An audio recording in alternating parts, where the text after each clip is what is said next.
Good morning students, मैं इस्माइल से प्रभा आज आपके साथ एक बार फिर से उपस्थित हूँ और इस्माइल क्लास में आपका स्वागत करती हूँ। बच्चों, पिछले वीडियो में हमने प्राकृतिक संसाधन मृदा और भूमि के बारे में पढ़ा था। आज के वीडियो में हम प्राकृतिक संसाधन जल के बारे में समझेंगे। बच्चों, जल एक बहुत ही महत्वपूर्ण नवीकरणीय प्राकृतिक संसाधन है और भूमि की पृष्ठ के 3/4 भाग पर जल उपस्थित है। इसीलिए हम पृथ्वी को जल ग्रह भी कह सकते हैं। लगभग 3.5 अरब वर्ष पूर्व जो जीवन की शुरुआत है वो महासागरों से यानी कि जल से ही हुई थी और आज भी महासागर पृथ्वी की सतह के 2/3 भाग पर उपस्थित हैं, जिसमें कि विभिन्न प्रकार के पौधे और जीव जंतु निवास करते हैं। महासागरों का जल लवणीय है यानी कि खारा है, उसमें बहुत अधिक लवण घुले हुए हैं और इसीलिए वह मानव के उपयोग के लिए सही नहीं है। और अलवणीय जल केवल 2.7% ही है। अलवणीय का अर्थ होता है जो खारा ना हो, और ये जो 2.7% जल है इसका भी 70% भाग बर्फ की चादरों और हिमानियों के रूप में अंटार्कटिका, ग्रीनलैंड और पर्वतीय प्रदेशों में पाया जाता है। केवल 1% ही अलवणीय जल हमारे उपयोग के लिए हमें प्राप्त होता है और ये जो जल होता है ये भौम जल, नदियों और झीलों में पृष्ठीय जल के रूप में तथा वायुमंडल में जल वाष्प के रूप में पाया जाता है। बच्चों, क्या आप जानते हैं एक टपकता नल एक वर्ष में 1200 लीटर जल व्यर्थ करता है। बच्चों, इससे हमें यह समझ आता है कि कभी भी हमें नल से पानी टपकता हुआ दिखे तो हमें उसे तुरंत बंद करना है और इस प्रकार जल को बचाना है। बच्चों, अलवणीय जल पृथ्वी पर सबसे अधिक मूल्यवान पदार्थ है क्योंकि जल से ही जीवन संभव है।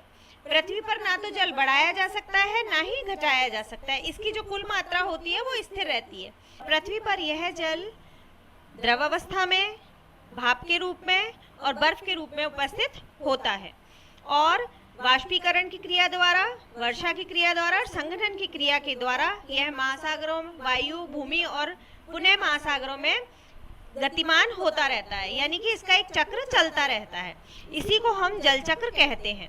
बच्चों, जल का उपयोग दैनिक जीवन के कार्यों के साथ साथ ही उत्पादन प्रक्रिया में भी होता है, जैसे कि कृषि में भी जल की आवश्यकता होती है, उद्योग धंधों में भी जल की आवश्यकता होती है और बांधों में जो पानी के द्वारा बिजली बनाई जाती है उसमें भी जल का प्रयोग किया जाता है। बच्चों, जल के स्रोतों के सूखने से और जल प्रदूषण होने से जो अलवणीय जल होता है उसकी आपूर्ति में कमी आ जाती है, यानी कि वो हमें उपलब्ध नहीं हो पाता।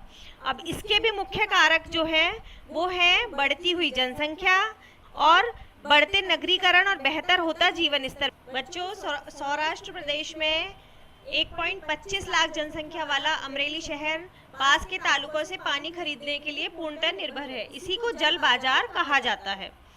अब है जल उपलब्धता की समस्याएं कि जल का बहुत अधिक उपयोग और जल स्रोतों के प्रदूषण के कारण भी जल का अभाव होता है। जल संसाधनों का संरक्षण। बच्चों, जल एक नवीकरणीय संसाधन है, फिर भी इसका संरक्षण करना बहुत आवश्यक है, यानी इसे बचाना बहुत आवश्यक है। जो प्रदूषक हैं इनको जल निकायों में छोड़ने से पहले इनको किसी उपयुक्त विधि के द्वारा शोधित करके और फिर इनको जल निकायों में छोड़ा जाए। इसी प्रकार पेड़ पौधे ज़्यादा से ज़्यादा लगाए जाए। जल संग्रहण पृष्ठीय प्रवाह को बचाने की दूसरी विधि है, यानी कि जो वाटर हार्वेस्टिंग है, जैसे कि बरसात का जल हम उसे इकट्ठा कर सकते हैं और इस प्रकार हम पृष्ठीय जल को बचा सकते हैं। जल रिसाव को कम करने के लिए खेतों को सिंचित करने वाली नहरों को ठीक से पक्का करना चाहिए।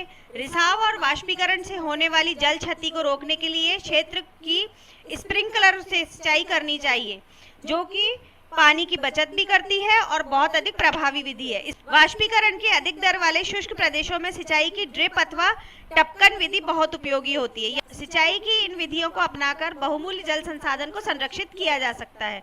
बच्चों, इसके साथ साथ हमें भी कुछ प्रयास करने चाहिए, जैसे कि दैनिक जीवन में समझदारी से पानी का उपयोग किया जाए और रिसाइकिल विधि से हम पानी का उपयोग करें।